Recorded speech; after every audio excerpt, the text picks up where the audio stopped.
Dwarakish uncle ಅವರು ನಮ್ಮಿಂದ ಆಗಲಿರೋದು ತುಂಬ ದುಃಖಕರವಾದ ವಿಷಯ. ದ್ವಾರಕೀಶ್ ಅಂಕಲ್ ಫಸ್ಟ್ ಜ್ಞಾಪಕ ಬರೋದು ನಮ್ಮ ತಂದೆ ತಾಯಿ ವರದಪ್ಪಾಜಿ ಉದಯಶಂಕರ್ ಅವ್ರದ್ದೆಲ್ಲ ಒಂದು ಗ್ರೂಪ್ ಅವ್ರದ್ದೇ ಜ್ಞಾಪಕ ಬರೋದು. ನಮ್ಮನ್ನ ಚಿಕ್ಕ ವಯಸ್ಸಿಂದ ತುಂಬ ನೋಡಿದ್ದಾರೆ.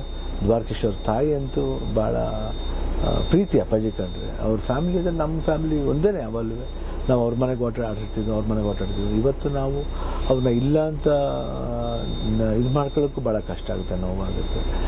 ಅಷ್ಟೊಂದು ಒಡನಾಟ ಅವ್ರ ಜೊತೆಲಿ. ಅಪ್ಪಾಜಿದು ಅವ್ರದ್ದು ಫಸ್ಟ್ ಪ್ರೊಡ್ಯೂಸರ್ ಆಗಿದ್ದೇ ದೂರದ ಬೆಟ್ಟ.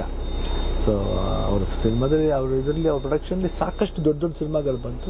One of the top picture ಅಂದರೆ ಟಾಪ್ ಪ್ರೊಡ್ಯೂಸರ್ ಅಂದರೆ ಎಲ್ಲ ಪಿಕ್ಚರು ಅವ್ರು ಸೆಲ್ಫ್ಗೋಸ್ಕರ ಮಾಡ್ಕೊಳ್ಳ, ಒಂದು ಇಂಡಸ್ಟ್ರಿಗೋಸ್ಕರ ಬೆಳಿಬೇಕನ್ನೋದಕ್ಕೋಸ್ಕರ ಏನೇ ಸಂಪಾದನೆ ಮಾಡಿದ್ರು ಅದನ್ನು ಬರೀ ಇಂಡಸ್ಟ್ರಿಗೆ ಹಾಕ್ತವ್ರು. ನಾನು ಒಂದು ಸಿನಿಮಾ ಮಾಡಿದ್ದೆ ಆಯುಷ್ಮಾನ್ ಭವ ಅಂತ. ಸೊ ಅದೊಂದು ಒಳ್ಳೆ ನೆನಪು ಅವ್ರ ಜೊತೆಲಿ. ಯಾವಾಗಲೂ ಅವ್ರ ಫ್ಯಾಮಿಲಿ ಮಕ್ಕಳ ಜೊತೆ ತುಂಬ ಕ್ಲೋಸ್ ಫ್ರೆಂಡ್ಸ್ ನಮಗೆಲ್ಲರೂ. ಸುಖಿ ಆಗಿರ್ಬೋದು, ಯೋಗಿ ಆಗಿರ್ಬೋದು, ಎಲ್ಲರೂ ಭಾಳ ಕ್ಲೋಸ್ ಫ್ರೆಂಡ್ಸ್ ನಮಗೆ. ಅವ್ರ ಮಕ್ಕಳು ಎಲ್ಲರ ಜೊತೆಲೂ ಅವರ ಇಡೀ ಫ್ಯಾಮ್ಲಿಗೆ ಲಾಸ್ನ ಇದು ಮಾಡ್ಕೊಳ್ಳೋಕ್ಕೆ ಶಕ್ತಿ ಕೊಡಲಿ ಆ ದೇವರು ಅಂತ ಕೇಳ್ಕೊತೀನಿ.